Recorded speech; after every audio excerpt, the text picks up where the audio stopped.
приветствовать на нашей очередной конференции 2019 года.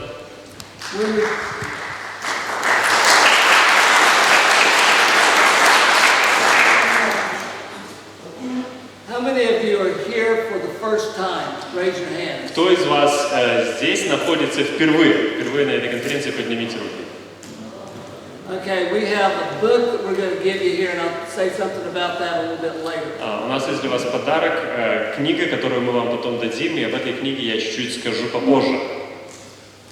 The theme of our conference is the whole counsel of God. Тема нашей конференции «Весь Совет Божий». And when we chose that subject, that theme, I didn't know that it would have the word Soviet in it. И когда мы выбирали тему, я не знал, что в русском переводе там слово «совет». This is the first time I've been a part of the Soviets. Потому что совет — это то же самое, что там советы, советские, и вот теперь я участвую в чем-то советском. That will be investigated by my congregation when I go back home. Скорее всего, когда я вернусь в свою общину и скажу, что я участвовал в подобном деле, где речь шла о советах, они будут расследование проводить. All right, I want to introduce who we have here as speakers this year. We have, of course, Jeffrey Thomas is back with us again for 5th or 6th year, something like that. Jeffrey. Хочу представить наших спикеров. Снова кто с нами сегодня, это Джеффри Томас, который, наверное, уже 5-й или 6-й раз к нам приезжает. Так, Джеффри? And we're very happy to have him. He's from Wales, but he's living in London now. Мы рады его с нами видеть. Он родом с Уэльса, но в данный момент живет в Лондоне. Stand up, Jeffrey. Stand up.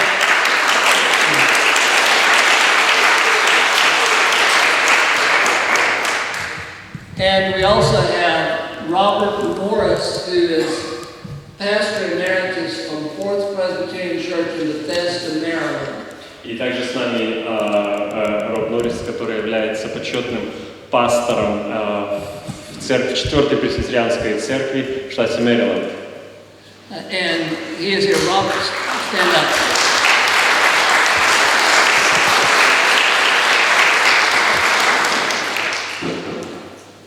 And he and I have been getting to know one another the last few days, and we're still trying to find out where we might disagree with one another, but we're doing very well thus far. Мы общались последние несколько дней с ним, пытались разобраться, мы во всем согласны или нет, чтобы узнать, может, есть какие-то расхождения. Пока что, слава Богу, все идет хорошо. And of course, Tony Lane will be here later in the day. He had some relatives that he was seeing off to the airport, and he will be here this afternoon. Тони Лейн также к нам присоединится. Он провожает каких-то своих родственников в аэропорт, поэтому он только где-то в обед приедет. One person who was scheduled to be here and was here last year is Al Baker. He's not going to be able to be here. Один из братьев, который должен был к нам присоединиться, но не смог, это Ал Бейкер. He wants to be here next year. Но он хотел бы вернуться в следующем году. But through his large amount of running that he was doing every day, he badly hurt his ankle and had to have surgery on it. Но он из-за того, что является очень активным бегуном, упражняется каждый день, он сильно повредил свою лодыжку, и из-за этого пришлось лечиться. He had that surgery about 5 weeks ago. И ему сделали операция недель 5 назад была. And they had to put 6 screws in his ankle. И ему туда вставили их 6, как они называются по-медицински, гайки или болты, штифты, да, по-английски они называются. And if any of you want to see the picture of his ankle, I have an X-ray on my telephone of it. But it looks like a hardware store in his ankle. Если кому-то из вас интересно посмотреть, как это выглядит, вы можете ко мне лично подойти, я вам на телефоне покажу фотографию его рентгена. Ты смотришь и как будто попал в магазин хозтоваров, там столько всяких железяк. For that reason, he was not able to be here this year. Разумеется, в таком состоянии он не смог приехать сюда в этом году. But he's already pleaded with me to please invite him to come next year. Но он уже очень попросился, чтобы я его запланировал на следующий год. And of course, I am from the U.S., but I want to make this disclaimer. И еще один из спикеров это я приехал из Соединенных Штатов. Хочу сделать важную оговорку. I am Welsh by my background. Мое происхождение валийское. So we have 3 Welshmen that are here today. Поэтому на самом деле у нас 3 человека с Уэльса.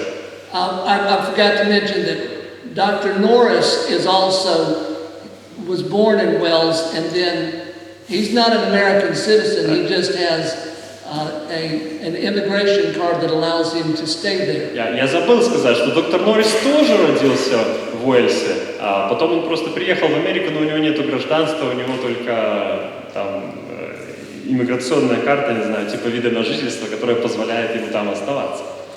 So at this conference, the Welshmen outnumber the Englishmen. Таким образом, валийцы будут превалировать над англичанами. Okay.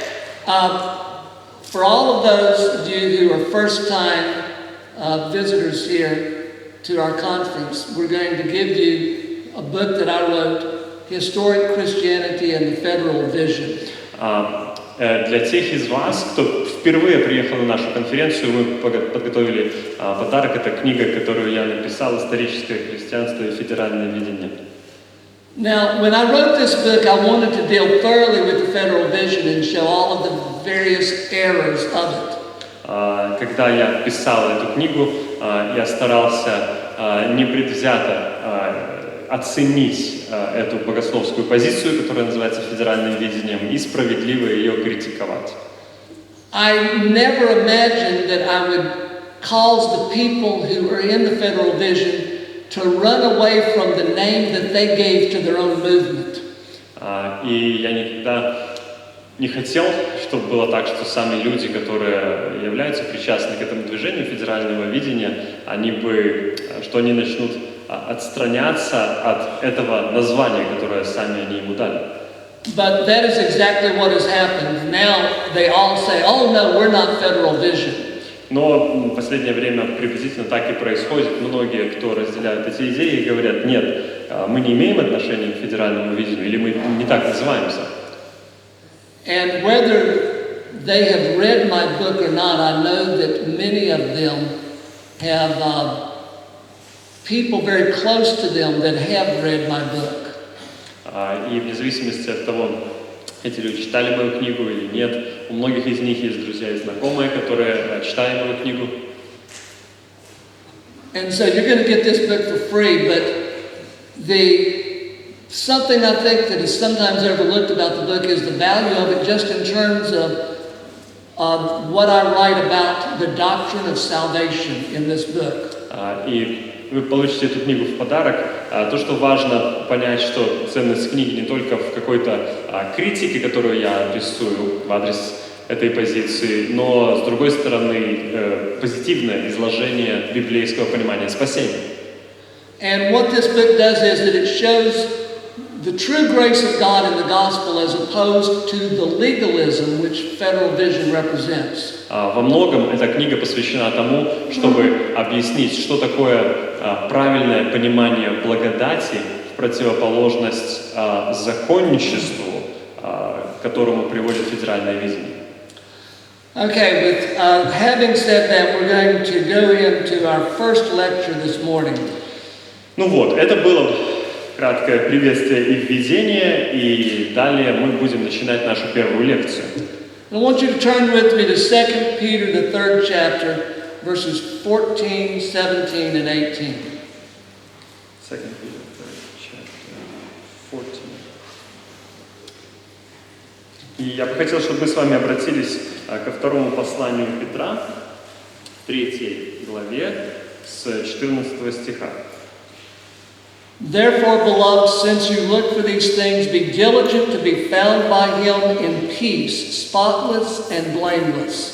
Итак, возлюбленные, ожидая этого, почтитесь явиться пред Ним неоскверненными и непорочными в мире. You therefore, beloved, knowing this beforehand, be on your guard so that you are not carried away by the error of unprincipled men and fall from your own steadfastness. Excuse me, That's verse 17. Oh, 17, it's and 17. Не с 14, а 14 через запятую, 17 стих. Итак, вы, возлюбленные, будучи предварены, об этом берегите, чтобы вам не увлечься заблуждением беззаконников и не отпасть от своего утверждения. But grow in the grace and knowledge of our Lord and Savior Jesus Christ. Но возрастайте в благодати и познании Господа нашего и Спасителя Иисуса Христа. To him be the glory both now and to the day of eternity. Amen. Ему слава и ныне, и в день вечный. Аминь. I'm going to be giving 3 lectures over the next 3 days concerning the whole counsel of God. В течение нашей конференции я прочитаю 3 лекции по нашей основной теме «Весь Совет Божий». And today is going to be about the pastor's growth, personal spiritual growth in the whole counsel of God. Сегодняшняя лекция будет о возрастании пастора, личном духовном возрастании пастора во всем Совете Божьем. And I had planned on doing this, but I was encouraged even more when I read a new book that has come out that was written by Herman Bavinck. И я и собирался об этой теме говорить, еще больше меня поощрило к этому то, что недавно вышла книга новая Германа Бавинка. And that book is called Reformed Ethics. Эта книга называется «Реформатская этика». And it consists of notes of some lectures that he gave that had never been put into print until just recently. И в этой книге собраны конспекты его лекций, которые до сих пор не были изданы. I found it very interesting, but particularly when I got to the end of the book, and he had a section dealing with the 3 primary spiritual disorders of the soul. Очень интересная книга, но особенно мне понравилось, что где-то ближе к концу этой книги он рассматривает 3 основных недуга души. And he put those disorders in such a way that while he was dealing with both things new and old, it was very refreshing.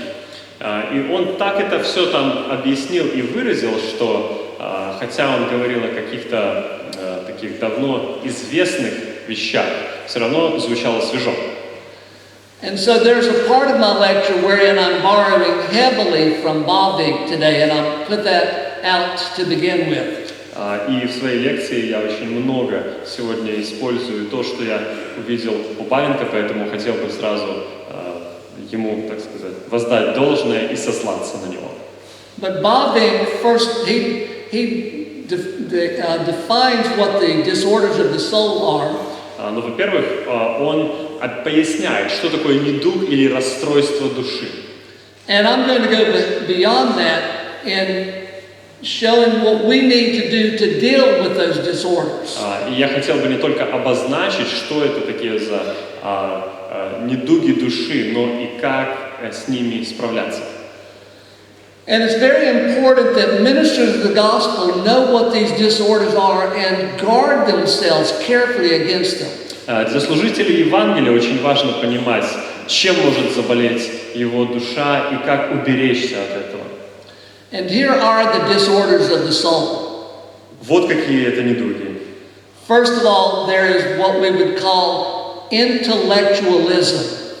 Первый – это интеллектуализм. And secondly, there are disorders of the heart. Во-вторых, это недуги сердца. And there are disorders of the will. Недуги воли.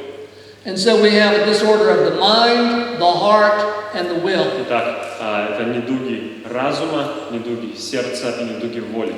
And we know that God in the Word of God requires us to love the Lord our God with all of our heart and all of our mind and all of our И soul. мы знаем, что Бог в Своем Слове повелевает нам любить всем нашим разумом, всем нашим сердцем и всей нашей крепостью или волей. And so if we're going to be good ministers of the gospel, we have to be growing in the right way in all of those three areas. Поэтому нам для того, чтобы быть добрыми служителями Евангелия, нужно возрастать и быть здравыми во всех этих трех областях. Now, every Christian is a person who is diseased in some respect or another. Любой верующий человек в той или иной степени чем-то болен.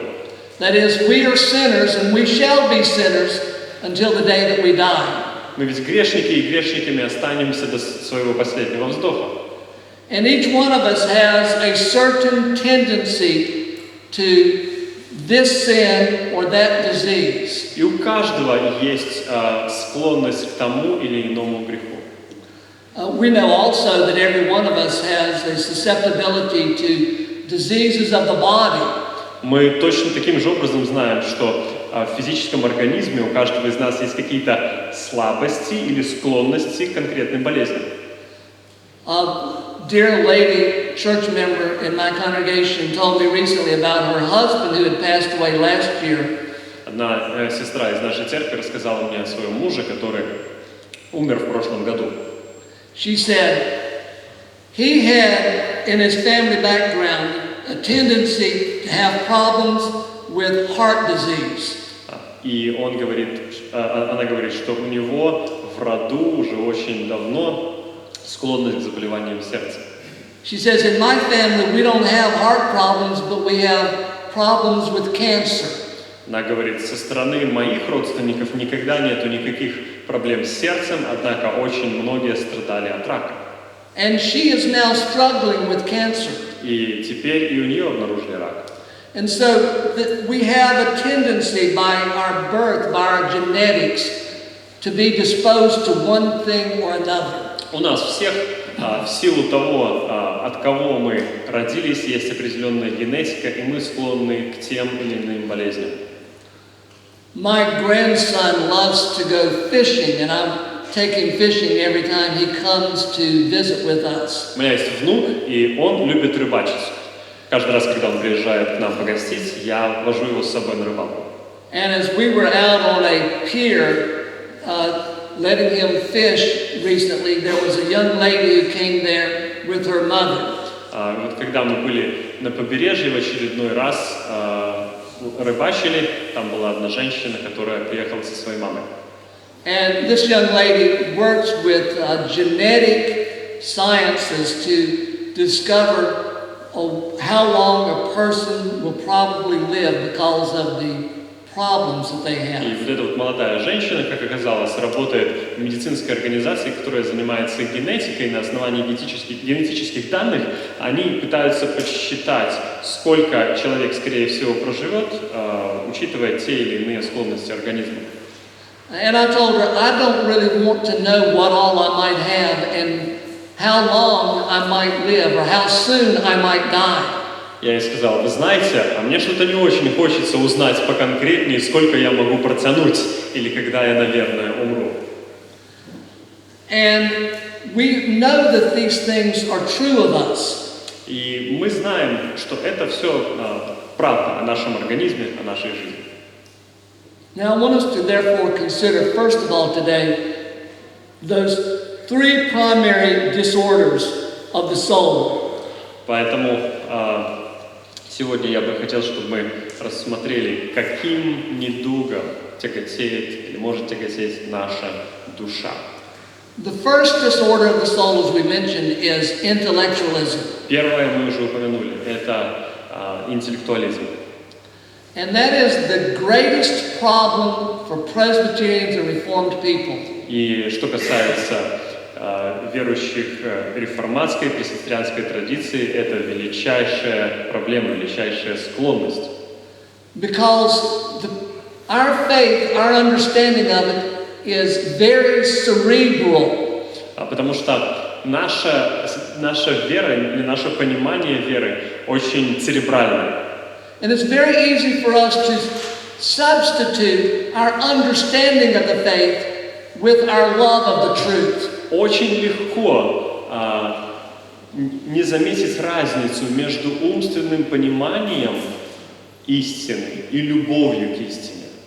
We think that because we have come to understand certain things theoretically, that therefore everything is well with our hearts. Нам кажется, что если мы уже теоретически во всем досконально разобрались, это автоматически означает, что и наше сердце пришло в правильное состояние. Now, there's certainly nothing wrong with desiring to know more and more of the will of God. Разумеется, нет ничего предосудительного в том, чтобы больше знать волю Божью и больше в ней разбираться. But the problem comes when we make that the one thing that counts. Но проблема может состоять в том, что нам кажется, знание и понимание – это все, что нужно. That is, when we redefine what it means to love God and simplify it in this way and say, we shall love the Lord our God with all of our minds and only that. То есть мы незаметно для себя переопределяем понятие любви к Богу и к Его истине, а точнее сужаем его. Мы говорим, надо любить Бога всем разумом и все, точка. Whereas the Word of God covers all of the areas of our personality, our mind, our heart, and our will. В то время как Слово Божие адресует все аспекты нашей личности. Это и разум, и сердце, и воля. And so I would speak to you about a problem that if you're a minister in the Reformed churches, you have seen before. Поэтому я вам говорю о проблеме, которую вы, наверное, если вы достаточно долго были служителем или членом реформатской церкви, вы, наверное, это замечали. You have someone who comes to your church and he's read everything in John Calvin's Institutes and he can talk theology all day long. Возможно, в вашу церковь ходит человек, который прочитал все наставления Кальвина, весь его труд наставления в христианской вере от начала и до конца. Он может его цитировать и говорить днями напролет об этом. But he is like a bull in a china shop. Но он ведет себя как слон в посудной лавке. And he causes trouble everywhere he goes. И везде, куда бы он ни пошел, он только вызывает смущение и проблемы. Because he thinks that the intellect is everything. Потому что он думает, что интеллект – это самое важное. And something associated with that is that we see someone who seems to understand everything about theology, and we think, oh, he's the exact person above all else that needs to be the leader in the church. Другой аспект такого заблуждения может состоять в том, как мы воспринимаем людей. Если мы видим кого-то очень умного и разбирающегося в богословии, мы сразу говорим, о, этот человек выше всех остальных, его надо поскорее ставить руководителем церкви. Now tomorrow I'm going to give some advice concerning how we are to conduct our study and reading in such a way as not to fall into that error. Завтра я буду давать некоторые советы для того, чтобы нам не впасть в такое заблуждение. The problem with this intellectualism is that it always leads to scholasticism. Проблема такого интеллектуализма в том, что он всегда врождается в схоластику. And that became the great problem that necessitated the Protestant Reformation. И вот такая голая схоластика, ее появление и углубление привело к тому, что нужна была протестантская реформация.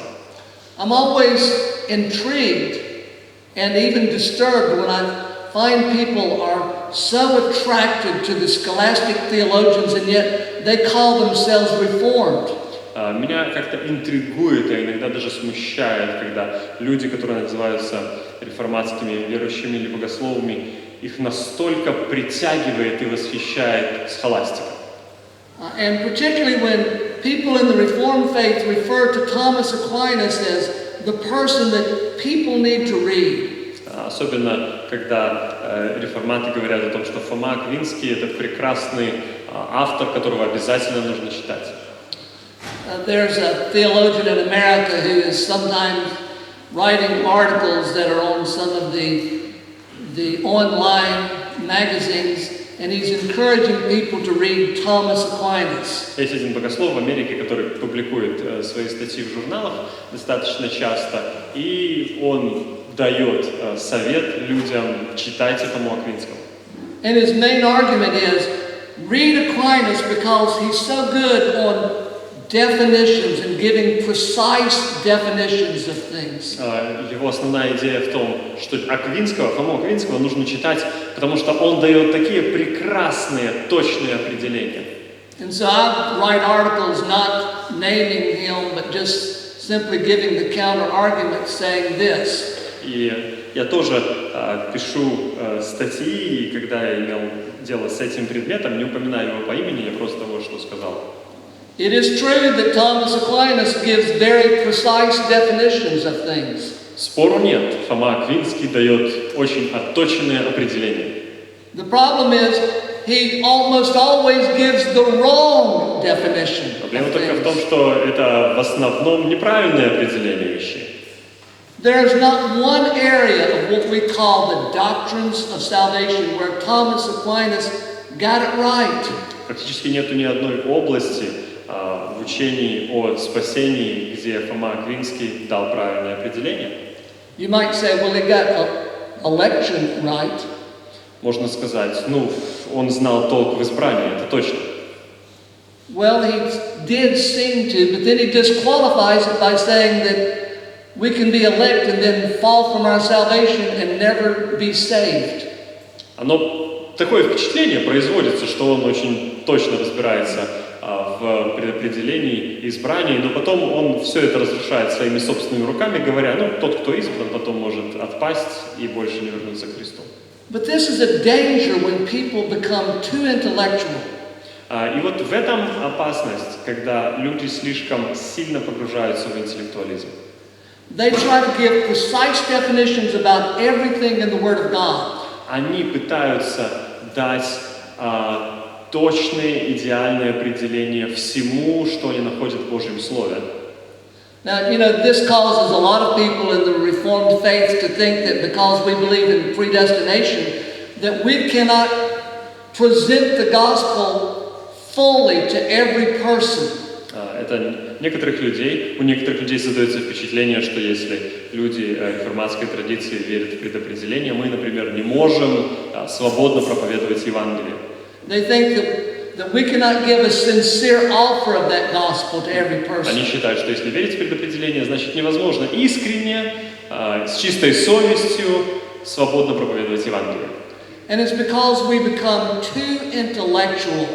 Но так можно утверждать только если быть строгим интеллектуалистом.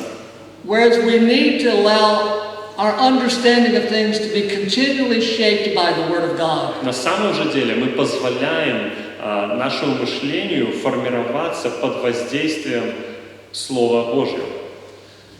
But of course, intellectualism is not the only problem. Однако интеллектуализм – это не единственная проблема. Then you have the problem of the heart. Существует и проблема сердца. And this disease is to make the feelings everything. И этот недуг состоит в том, что все перетягивает на себя чувства. People judge everything by the way that they feel. Люди обо всем судят на основании того, как им кажется или что они чувствуют. Now, there is certainly a place for the feelings in the Christian life. И никто не спорит с тем, что чувства имеют какую-то свою роль, играют свою роль в жизни христианина.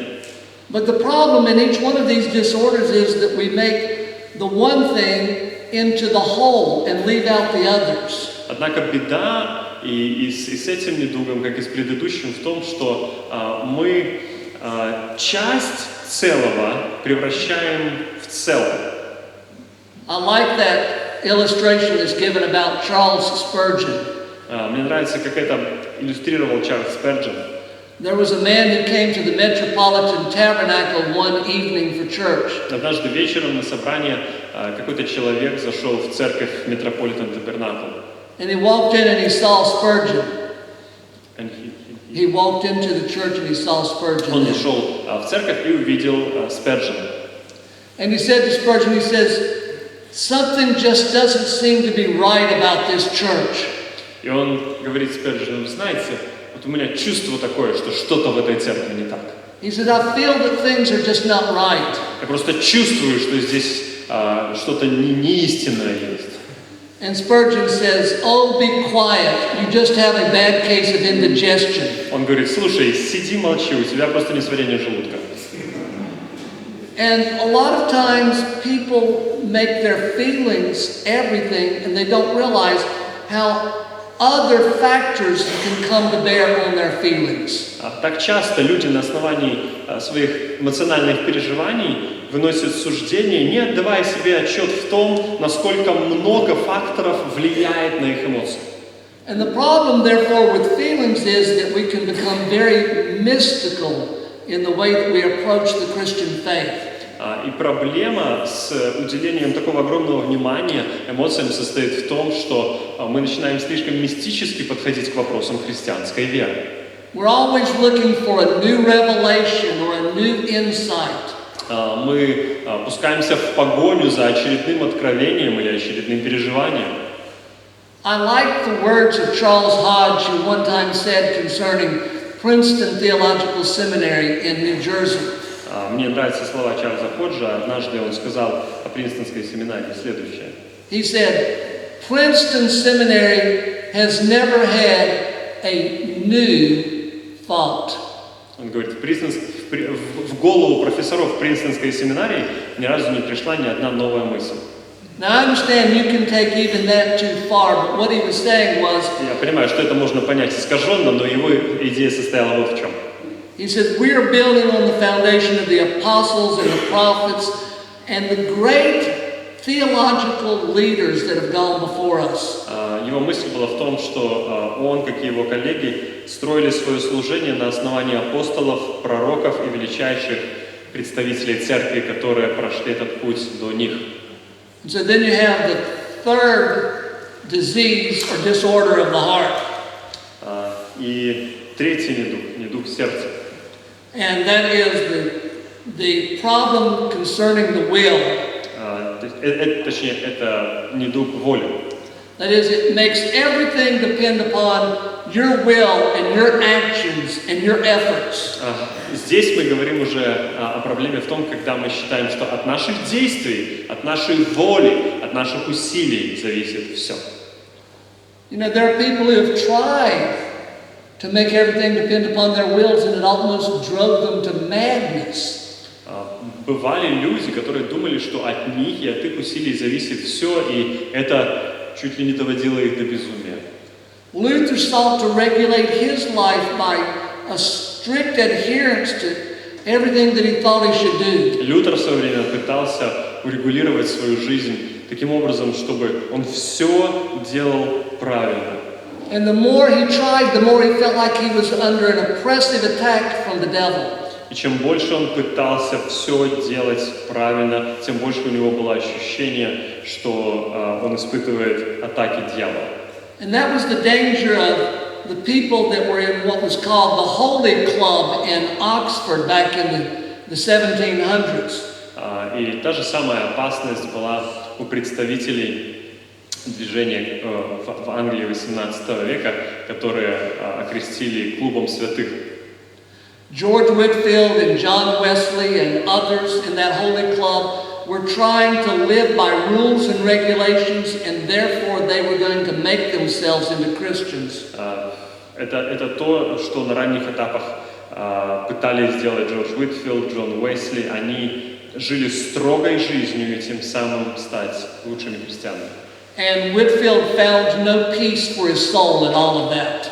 Уитфилд старался как мог, но так и не нашел покоя в своей душе. But he soon got a hold of a little book called The Life of God and the Soul of Man by Henry Scougal. И потом ему попалась в руки книга Генри Скугала, которая называлась «Жизнь Бога в душе человека». And Whitfield said, he said, a ray of divine light shone into my heart. И Витфилд тогда сказал, что лучик Божьего света просиял в моей душе.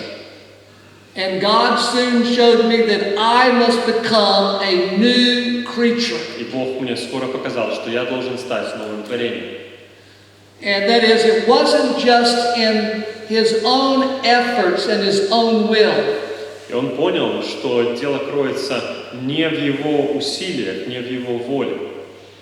But rather, it was in the combination of these three things: knowing the Lord, loving the Lord with our hearts and our minds and our souls, our wills. Но дело в том, чтобы была комбинация и гармония любви к Богу разумом, сердцем и волей. Now we are warned in Colossians, the 2nd chapter, against all types of will worship. If you look at verses 18 to 23 of Colossians 2. В послании к Колоссянам апостол Павел предупреждает нас во 2 главе насчет такого поклонения, самовольного или своевольного, или волевого, можно еще переводить. Никто не обольщает вас самовольным смиренномудрием. Okay. Let no one keep defrauding you of your prize by delighting in self-abasement and the worship of the angels, taking a stand on visions he has seen, inflated without cause by his fleshly mind. Никто да не обольщает вас самовольным смиренномудрием и служением ангелов, вторгаясь в то, чего не видел, безрассудно надмеваясь плотским своим умом. And not holding fast to the head, from whom the entire body being supplied and held together by the joints and ligaments grows with the growth which is from God. И не держась главы, от которой все тело составами и связями, будучи соединяемо и скрепляемо, растет возрастом Божиим.